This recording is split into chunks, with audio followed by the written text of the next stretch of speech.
அன்பார்ந்த நேயர்களுக்கு கேப்டன் விஜயகாந்த் அவர்கள் இறந்தது பற்றி என்ன நினைக்கிறீங்க அப்படின்னு நிருபர்கள் கேட்டதுக்கு கேப்டன் அவர்கள் இறந்தது சந்தோஷம்தான் அப்படின்னு மன்சூர் அலிகான் அந்த நிருபர்கள்ட்ட சொல்லியிருக்காரு. என்னங்க இறந்தது சந்தோஷமான மன்சூர் அலிகான் சொன்னாரா அப்படின்னு வியப்பாக பார்க்கக்கூடிய சூழ்நிலை வருதில்ல. மன்சூர் அலிகான் அப்படி சொன்னதுக்கு என்ன காரணம், விஜயகாந்தோடைய மரணத்தில் எந்த வகையில் சந்தோஷம் அப்படிங்கிற கருத்தை சில நிமிடங்கள் நீங்கள் கடைசி வரைக்கும் கேளுங்க. மன்சூர் அலிகான் ஒரு மசாஜ் சென்டரில் தனக்கு மசாஜ் பண்ணுறதுக்காக போயிருக்கிறாரு. அந்த இடத்துக்கு சில நிருபர்கள் போயிட்டு அவர்கிட்ட போய் கேள்வி கேட்க ஆரம்பிக்கிறாங்க. அப்படி கேள்வி கேட்டவங்களுக்கு தான் இவர் பதில் சொல்கிறாரு.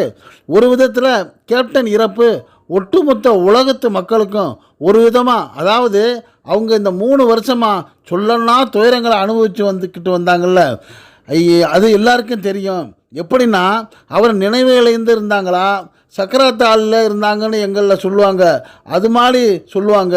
அப்படி மிகுந்த ஒரு உடல்நிலை முடியாத நிலையில் மற்றவங்களால் கவனிக்கப்பட்டிருக்கிற அப்படி ஒரு சொல்ல முடியாத துயரத்தை அனுபவிச்சுக்கிட்டு இருந்த அந்த நல்ல மனுஷனுடைய ஆன்மா நல்லபடியாக இறந்துட்டாங்க. ஒரு விதமாக எல்லா மக்களுக்கும் ஆத்மார்த்தமாக ஒரு சந்தோஷம்தான் அடைஞ்சிருப்பாங்க.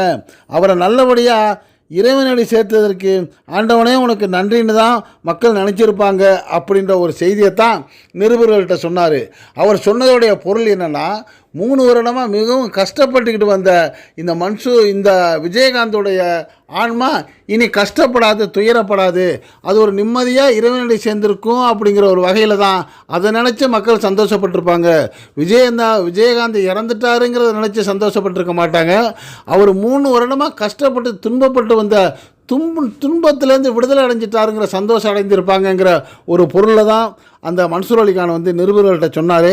அவர் சொன்ன இந்த பதிலை கேட்டு நிருபர்களும் நெகிழ்ந்து போனதோடு அவர்கிட்ட கேட்டாங்க, மற்ற நடிகர்களெல்லாம் நீங்கள் முழுமையாக அந்த அஞ்சலி நிகழ்ச்சியில் கலந்துக்கிட்டதுக்கு என்ன காரணங்கிறப்ப அவர் சொல்கிறாரு, திரைத்துறையில் மிகவும் அற்புதமான ஒரு மனிதர் தான் கேப்டன் அவர்கள். அவர் எனக்கு நண்பர் மட்டுமில்லை, ஒரு சகோதரர் மாதிரி. அதனால் அவர் இறந்துட்டாருன்ற செய்தி கேட்டவுடனே நான் துடிதுடிச்சு போயிட்டேன். முழுக்க அந்த இடத்த விட்டு வர எனக்கு மனசு இல்லை அப்படின்னு சொன்னார்.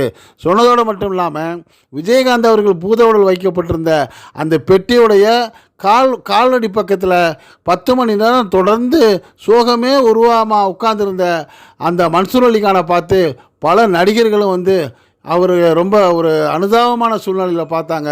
அவ்வளவு நேரம் செலவழித்து எந்த ஒரு நடிகரும் அந்த அஞ்சலி நிகழ்ச்சியில் கலந்துக்கல.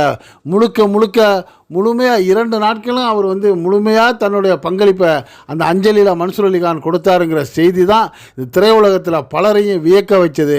அப்படிப்பட்ட ஒரு நட்பு கொண்ட அந்த கேப்டனுக்கும் மன்சூர் அலிகானுக்கும் உள்ள அந்த நட்பை பற்றிய உங்களுடைய கருத்துக்கள் இந்த கமெண்ட் செக்ஷனில் கமெண்ட்ஸ் பண்ணுங்கள்.